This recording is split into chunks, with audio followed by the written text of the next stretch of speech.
Hey guys, today I'm going to go over a little bit about the foam roll. I get a lot of questions. I see it done wrong quite a bit, so we're just going to run through a quick foam roll series here and kind of what you're looking for when you're doing the foam roll.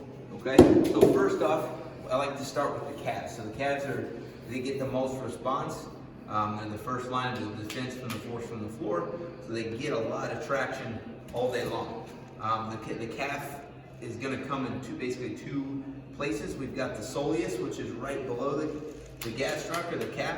That's spot number one. This guy is basically in charge of just keeping that foot forward and back. So we want to make sure when you're rolling this guy, it's not just getting on top of the roller and rolling it. It's actually applying some pressure, finding that trigger point, and going through dorsiflexion, plantar flexion, like so. Find the spot that's got the high tension. When you do find it, if you can take a little bit more pressure, you're gonna stack your leg like so. Level 2, level 3 would bring your hips up. Find your range and let breathe over the top of it and let your body tell you when it's released. And then before you move into the gastroc, make sure that guy is opened up. You're gonna do it from the middle, the inside, and the outside. Then we'll move in, keeping that pressure, move into the larger calf.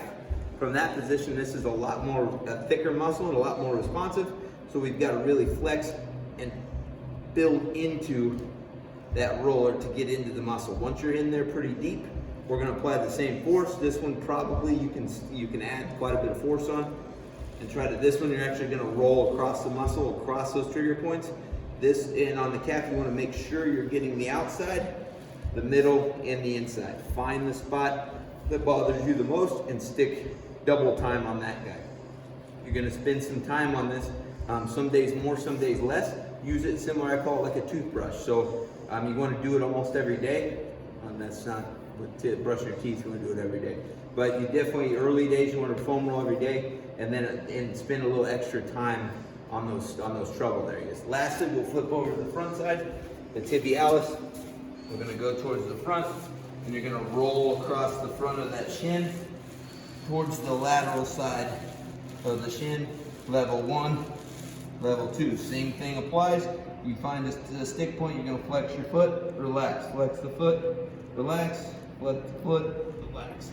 Once those spots relax, we're gonna move up the chain. I don't see a lot in the hamstrings, so we're gonna move into the glutes and hips.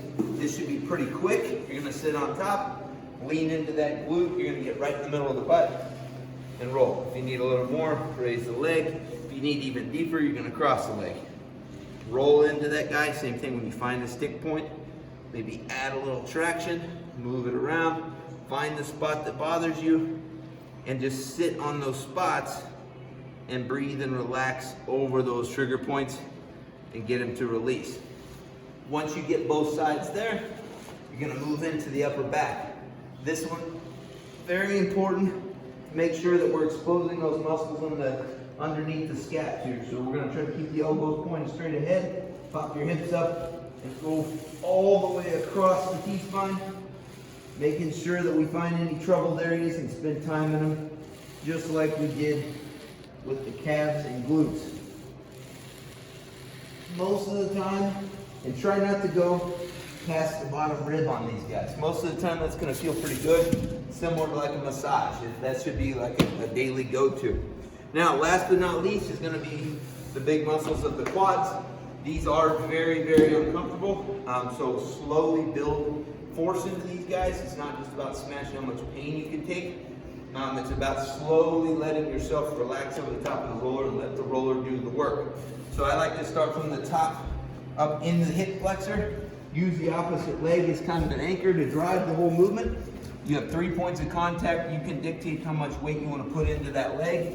We're going to go down 2 inches, back 1. Down 2 inches, back 1. Down 2 inches, back 1. When you find a stick point, you're going to just sit there, big belly breaths, let your body relax over the top. You'll feel your quad actually almost get popped over the top of the roller and just kind of fall into the roller. Once it relaxes, move on down the chain. There will be lots of stick points. You're gonna go all the way down right above the knees, right back up again. Repeat 2 to 3 rounds. Same thing. You want to go from the middle, turn your body to the outside, and on the inside. Spend some time. This shouldn't take much longer than 2 to 5 minutes. Some days maybe a little more. Spend a little more time on those troubled areas. Some days it's just hit those quick spots you know, probably the calves and upper back, and move on. This isn't a fix-all tool. This is just kind of a daily get everything in line tool, let's call it. But just spend a little bit more time with the roller and actually be mindful of what you're doing and not just laying on the roller and going, okay? So I hope that helped, and let's get to rolling.